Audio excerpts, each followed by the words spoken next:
Hi friends, welcome to umbrella academy. आज की इस वीडियो में हम एक नई नेम रिएक्शन को पढ़ेंगे। वो रिएक्शन इस तरह है। इस रिएक्शन का स्टेटमेंट हम सबसे पहले जानेंगे। इस रिएक्शन का स्टेटमेंट इस तरह है। This reaction is organic reaction in which azide reacts with carbonyl derivative, usually aldehyde, ketone और carboxylic acid under acidic condition to form amine और amide with expulsion of nitrogen gas. ये हुआ इस reaction का statement. इस reaction में जो हम रिएक्टेंट लेंगे वो अल्डिहाइड, कीटोन और कार्बोक्सिलिक एसिड को यूज़ करेंगे और यहाँ पे जो रिएजेंट रहेगा वो हाइड्रोजोइक एसिड रहेगा। जैसे कि उसका फॉर्मूला यहाँ पे मैंने दिया है, हाइड्रोजोइक एसिड, और यही हमारे रिएक्शन में कॉन्जुगेटेड बेस का काम करेगा। और इस रिएक्शन में कुछ चीज़ें आपको याद रखनी है। वो कौन कौन सी है? तो जब हम अल्डिहाइड और कीटोन की रिएक्शन अजाइड के साथ करते तो आपका जो प्रोडक्ट मिलता है वो कौन सा मिलता है? सब्स्टिट्यूटेड अमाइड मिलता है। ये चीज़ आपको याद रखनी है। और जब हम कार्बोक्सिलिक एसिड की रिएक्शन अजाइड के साथ करते तो आपको जो प्रोडक्ट मिलता है वो कौन सा मिलता है? Primary amine. तो ये कुछ चीज़ें याद रखनी है। तो इस रिएक्शन का मैकेनिज्म और ट्रिक और कुछ एग्जाम्पल इस वीडियो में हम बात करेंगे। तो लेट्स स्टार्ट। तो अब हम बात करें इसके ट्रिक की, जहाँ पर आपको ट्रिक यूज़ कर इसका आंसर निकालना है। ये बहुत ही ईजी रिएक्शन है। तो अब उसकी ट्रिक को हम पहचानेंगे, उसके बाद इसके मैकेनिज्म को पढ़ेंगे। ट्रिक क्या है रिएक्शन की? तो सबसे पहले हम बेंजोइक जो कार्बोक्सिलिक एसिड की रिएक्शन अजाइड के साथ करेंगे इन एसिडिक मीडियम और उसका हाइड्रोलाइसिस करेंगे तो आपको क्या मिलेगा? प्राइमरी अमीन मिलेगा। ये हमारे रिएक्शन की स्टेटमेंट हमने देखी है। अब रिएक्शन में देखो ट्रिक क्या यूज़ करना है, बस बहुत ही ईजी है। देखो यहाँ से क्या करना है आपको? कार्बन डाइऑक्साइड को रिमूव करना है। क्या रिमूव करना है? कार्बन डाइऑक्साइड को यहाँ से रिमूव किया आपने, ठीक है। CO2 एक कार्बन कम होगा, कार्बन डाइऑक्साइड की रिमूव किया, ठीक है। उसके बाद क्या करना है आपको? देखिए इस अजाइड में से NH और यहाँ से एक H, मतलब NH2 और इस R को अटैच करना। देखिए रेड कलर से लिखा है मैंने NHH, NH2 और ये R, तो क्या बना आपका? RNH2।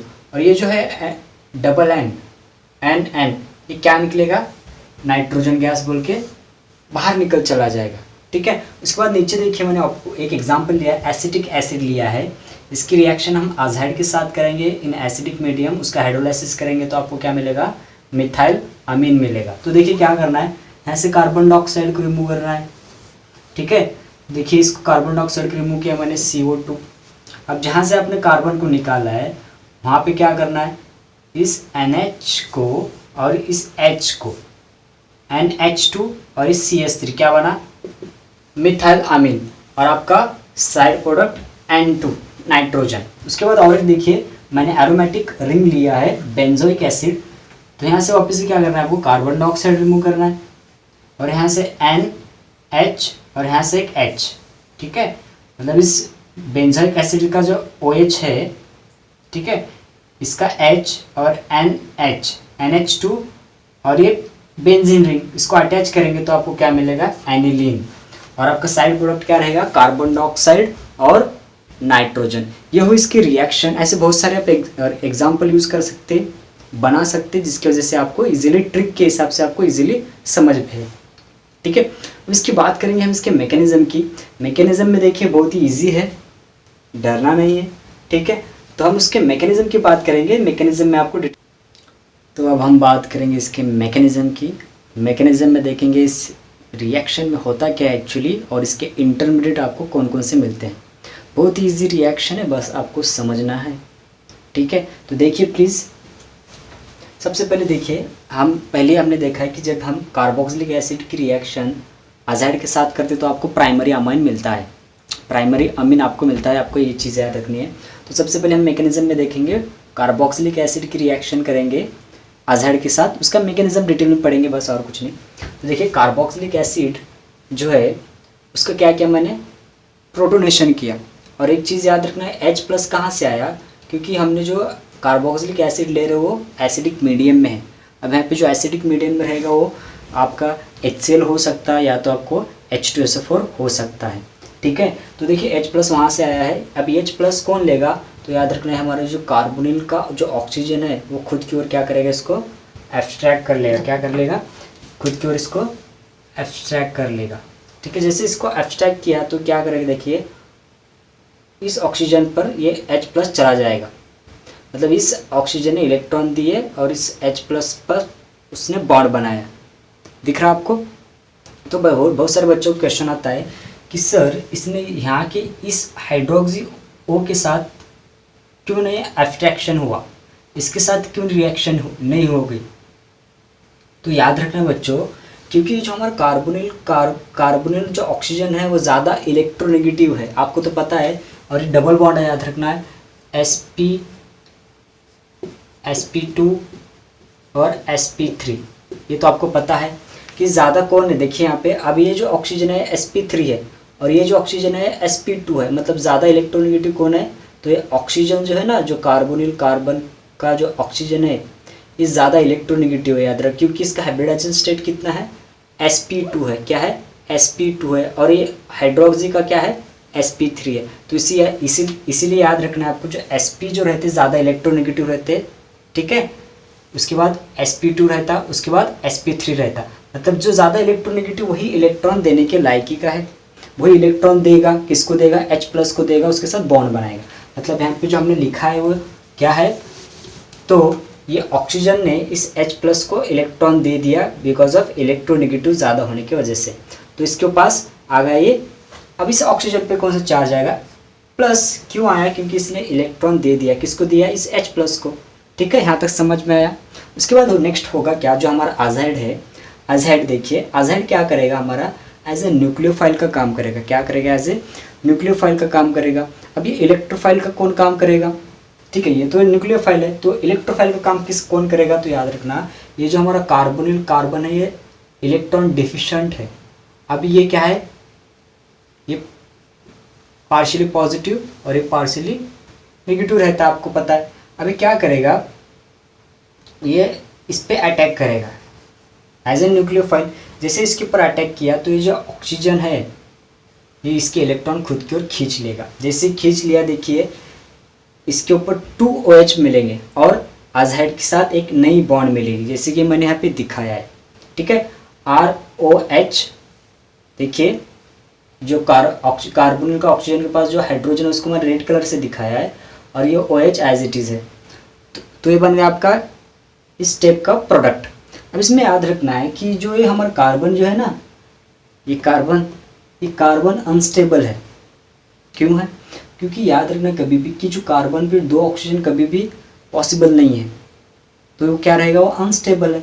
वो स्टेबल होने के लिए क्या करेगा, तो चीज़ें याद रखनी है आपको भाई कि यहाँ से OH और यहाँ से H+ को ये क्या करेगा, रिलीज़ करेगा। मतलब यहाँ से वाटर जो है क्या होगा, एलिमिनेट होगा। जैसे यहाँ से वाटर एलिमिनेट होगा तो आप इधर से देख सकते हैं, यहाँ पे आ गया तो H2 लॉस हुआ। देखिए मैंने ऐसे लिखा है, इसका प्रोडक्ट यहाँ पे आएगा, ऐसे ऐसे जाएंगे हम। तो यहाँ से H2 लॉस हुआ, एलिमिनेट हुआ। जैसे यहाँ से H2 रिमूव हुआ तो इस ऑक्सीजन पे क्या आ गया, नेगेटिव साइन। तो याद रखना, देखिए ये OH-, हाँ ये OH- और ये H+, तो वाटर बनेगा, ठीक है। और ये H+ और ये OH- वाटर बन गया तो इस ऑक्सीजन पे कौन सा चार्ज आएगा, जहाँ से H+ निकला है तो वहाँ पे आएगा नेगेटिव साइन। तो यहाँ पे नेगेटिव साइन दिखाया मैंने। अब नेक्स्ट क्या होता है यहाँ स्टेप में, जैसे ये वाटर एलिमिनेट करेगा तो ये जो कार्बन है इसकी वैलेंस कितनी है, देख सकते हैं ज़रा आप, कितनी है भाई, 3 है। होती कितनी है, 4 होती है कार्बन की वैलेंसी। तो ये क्या करेगा, ये जो है इसके इलेक्ट्रॉन डेंसिटी यहाँ पे शिफ्ट करेगा और यहाँ पे क्या बनाएगा, पाई बॉन्ड बनाएगा।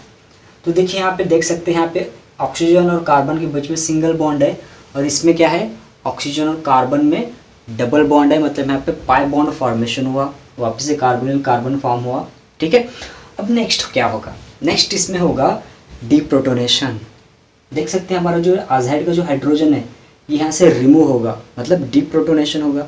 जैसे यहाँ से रिमूव होगा, देखिए H+ रिमूव हुआ तो ये H+ के फॉर्म में बाहर चला जा रहा है, मतलब इसके इलेक्ट्रॉन्स ने नाइट्रोजन को दे दिया।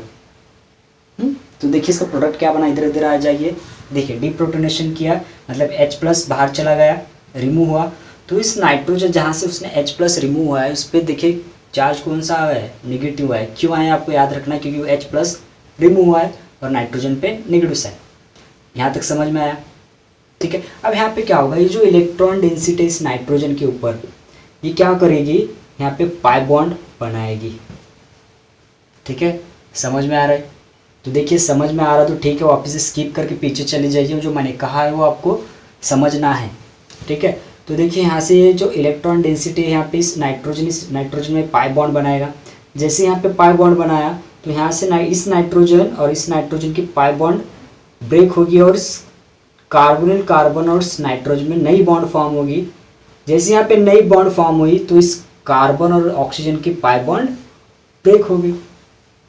समझ में आया क्या क्या हुआ है? तो देखिए यहाँ सिर्फ हो रहा क्या है कि डीलोकलाइज्ड हो रहा है, जो पाई बॉन्ड है शिफ्ट हो रही।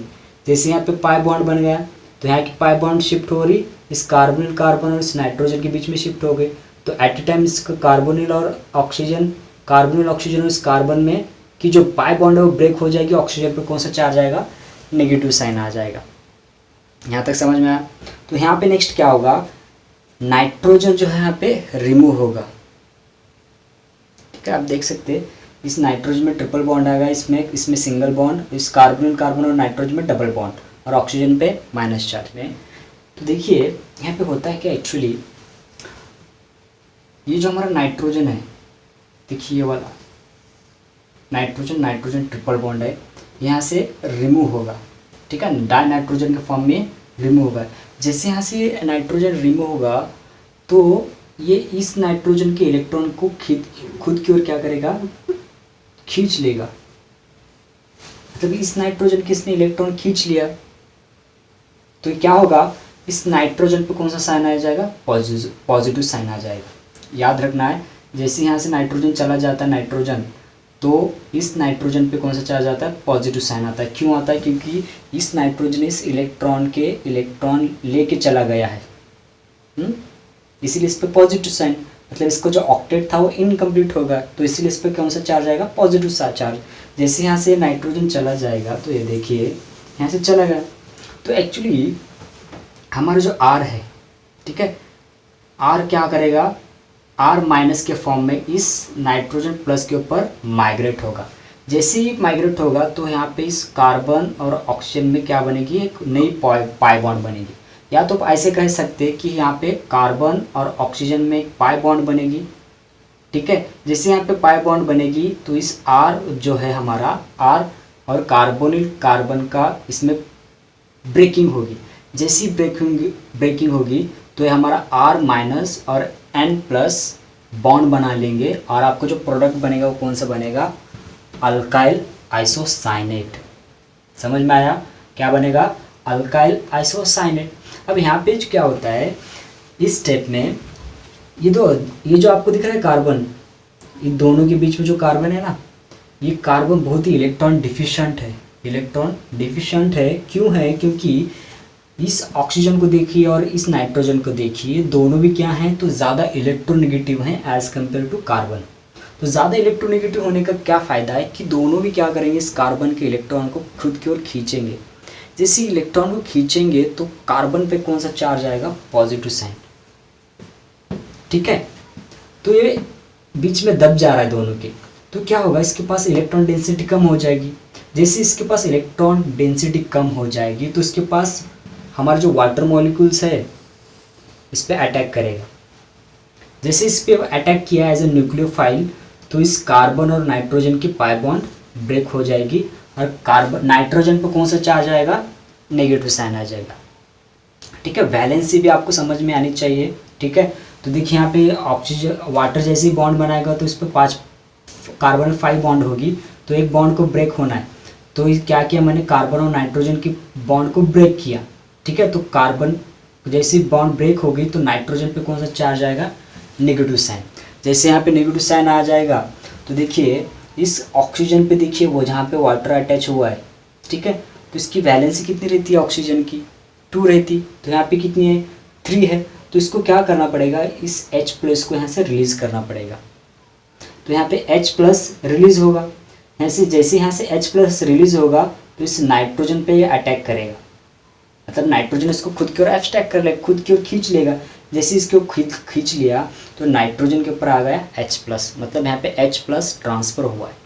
ठीक है, इस ऑक्सीजन से इस नाइट्रोजन की तरफ। उसके बाद नेक्स्ट में क्या होता है, लास्ट स्टेप जो है हमारी क्या होती है, डीकार्बोक्सिलेशन। क्या होगा, डीकार्बोक्सिलेशन, मतलब कार्बन डाइऑक्साइड जो हमारे यहाँ से रिमूव होगा। जैसे यहाँ पे कार्बन डाइऑक्साइड रिमूव होता है तो ये जो हमारा कार्बोक्सिलिक का हाइड्रोक्सी ग्रुप है ये यहाँ से ट्रांसफर होगा इस नाइट्रोजन पे, transfer of H+ ion from hydroxy group to nitrogen.